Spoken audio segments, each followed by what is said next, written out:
কল্পনা করুন একটা গ্রাম যেখানে ঘরের দেয়ালে ফুটে ওঠে মহাভারত, রাস্তার মোড়ে নাচে রাধাকৃষ্ণ, আর প্রতিটা শিশুই জন্ম থেকে একজন শিল্পী। এই গ্রামের নাম রঘুরাজপুর, পুরীর জগন্নাথ মন্দির থেকে মাত্র 14 কিলোমিটার দূরে। ভার্গবী নদীর তীরে লুকিয়ে আছে এই ছোট্ট এই গ্রামটা।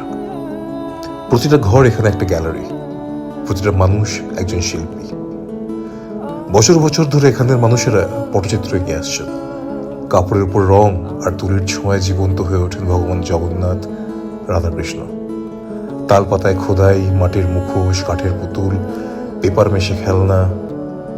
এই গ্রামের শিল্পের কোনো শেষ নেই। রথযাত্রার সময় আর জগন্নাথ মন্দিরের ভেতরে যে পবিত্র পটচিত্র ব্যবহার হয়, সেটা তৈরি হয় শুধুমাত্র এই রঘুরাজপুরেই।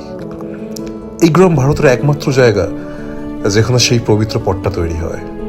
শিল্পী আর ভগবান এখানে একই সুতোয় বাঁধা।